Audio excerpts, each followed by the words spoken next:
নমস্কার বন্ধুরা, শ্রী শ্রী রামকৃষ্ণ কথামৃততে তোমাদের সবাইকে স্বাগত জানাই। আজকে আমি পড়ব শ্রী রাধাকৃষ্ণ ও গোপী প্রেম। ঠাকুর পশ্চিমের কামরায় দু চারজন ভক্তের সহিত কথাবার্তা কহিতেছেন। সে ঘরে টেবিল চেয়ার কয়েকখানা জড়ো করা ছিল। ঠাকুর টেবিলে ভর দিয়া অর্ধেক দাঁড়িয়েছেন, অর্ধেক বসেছেন। শ্রী রামকৃষ্ণ মাস্টারের প্রতি বললেন, আহা, গোপীদের কি অনুরাগ! তমাল দেখে একেবারে প্রেমোন্মাদ। শ্রীমতীর এরূপ বিরহানল যে চক্ষের জল সে আগুনের ঝাঁজে শুকিয়ে যেত, জল হতে হতে বাষ্প হয়ে উড়ে যেত। কখনো কখনো তার ভাব কেউ টের পেত না। সায়ের দিঘিতে হাতি নামলে কেউ টের পায় না। মাস্টার বললেন, আজ্ঞে হা, গৌরাঙ্গেরও ওই রকম হয়েছিল। বন দেখে বৃন্দাবন ভেবেছিলেন, সমুদ্র দেখে যমুনা ভেবেছিলেন। শ্রী রামকৃষ্ণ বললেন, আহা, সেই প্রেমের যদি এক বিন্দু কারু হয়, কি অনুরাগ, কি ভালোবাসা! শুধু 16 আনা অনুরাগ নয়, 5 শিকা 5 আনা, এরই নাম প্রেমোন্মাদ। কথাটা এই, তাকে ভালোবাসতে হবে, তার জন্য ব্যাকুল হতে হবে। তা তুমি যে পথেই থাকো, সাকারে বিশ্বাস করো বা নিরাকারেই বিশ্বাস করো, ভগবান মানুষ হয়ে অবতার হন, এ কথা বিশ্বাস করো আর না করো, তাতে অনুরাগ থাকলেই হলো। তখন তিনি যে কেমন নিজেই জানিয়ে দেবেন। যদি পাগল হতে হয়, সংসারের জিনিস লয়ে কেন পাগল হবে? যদি পাগল হতে হয়, তবে ঈশ্বরের জন্য পাগল হও। ঠাকুর হলঘরে আবার ফিরিলেন। তাহার বসিবার আসনের কাছে একটি তাকিয়া দেওয়া হইল।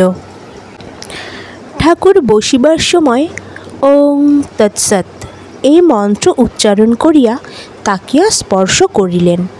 বিষয়ী লোকেরা এই বাগানে আসা যাওয়া করে ও এই সকল তাকিয়া ব্যবহার করে। এই জন্য বুঝি ঠাকুর ওই মন্ত্র উচ্চারণ করিয়া উপাদানটি শুদ্ধ করিয়া লইলেন। ভবনাথ মাস্টার প্রভৃতি কাছে বসিলেন। বেলা অনেক হইয়াছে, এখনও খাওয়া দাওয়ার আয়োজন হয় নাই। ঠাকুর বালক স্বভাব, বলিলেন, কই গো, এখনও যে দেয় না, নরেন্দ্র কোথায়?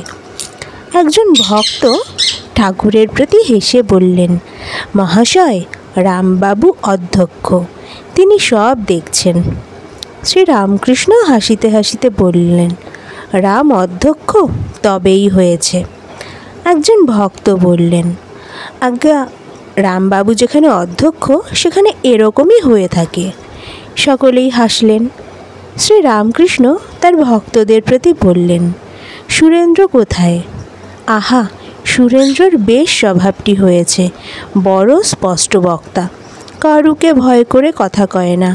আর দেখো, খুব মুক্তহস্ত, কেউ তার কাছে সাহায্যের জন্য গেলে শুধু হাতে ফেরে না। তারপর মাস্টারকে বললেন, তুমি ভগবান দাসের কাছে গিয়েছিলে, কী রকম দেখলে? মাস্টার বললেন, আগে কাল নাই গিয়েছিলাম। ভগবান দাস খুব বুড়ো হয়েছেন। রাত্রে দেখা হয়েছিল, কাঁথার উপর শুয়েছিলেন। প্রসাদ এনে একজন খাইয়ে দিতে লাগলো। চেঁচিয়ে কথা কইলে শুনতে পান। আপনার নাম শুনে বলতে লাগলেন, তোমাদের আর ভাবনা কি? সেই বাড়িতে নাম ব্রহ্মের পূজা হয়? ভবনাথ মাস্টারকে বললেন, আপনি অনেক দিন দক্ষিণেশ্বরে যান নাই। ইনি আমাকে দক্ষিণেশ্বরে আপনার বিষয়ে জিজ্ঞাসা করেছিলেন, আর বলছিলেন যে মাস্টারের কি অরুচি হয়ে গেল। এই বলিয়া ভবনাথ হাসিতে লাগিলেন। ঠাকুর উভয়ের কথোপকথন সমস্ত শুনিতেছিলেন। মাস্টারের প্রতি সস্নেহে দৃষ্টি করিয়া বলিতেছেন, হ্যাঁ গো, তুমি অনেক দিন যাও নাই কেন, বলো দেখি। মাস্টার তো তো করিতে লাগিলেন। এমন সময় মহিমাচরণ আসিয়া উপস্থিত। মহিমাচরণ কাশীপুরবাসী, ঠাকুরকে ভারী শ্রদ্ধা ভক্তি করেন ও সর্বদা দক্ষিণেশ্বরে যান।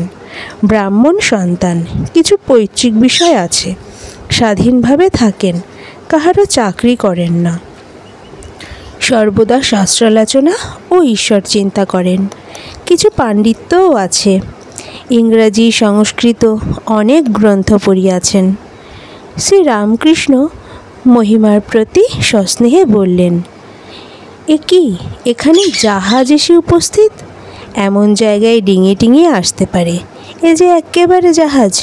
তবে একটা কথা আছে, এটা আষাঢ় মাস, মহিমাচরণের সঙ্গে অনেক কথাবার্তা হইতেছে। শ্রীরামকৃষ্ণ মহিমাচরণকে বললেন, আচ্ছা, লোককে খাওয়ানো একরকম তারই সেবা করা, কে বলো? সব জীবের ভেতরে তিনি অগ্নিরূপে রয়েছেন, খাওয়ানো কি না তাকে আহুতি দেওয়া। কিন্তু তা বলে অসৎ লোককে খাওয়াতে নাই।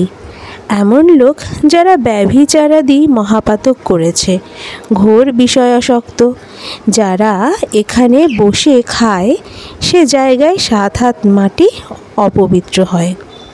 হৃদে শিহরে একবার লোক খাইয়েছিল, তাদের মধ্যে অনেকেই খারাপ লোক। আমি বললুম, দেখ হৃদে, ওদের যদি তুই খাওয়াস তবে এই তোর বাড়ি থেকে আমি চললুম। মহিমার প্রতি বললেন, আচ্ছা, আমি শুনেছি তুমি আগে লোকদের খুব খাওয়াতে, এখন বুঝি খরচা বেড়ে গেছে? জয় শ্রী ঠাকুর রামকৃষ্ণ।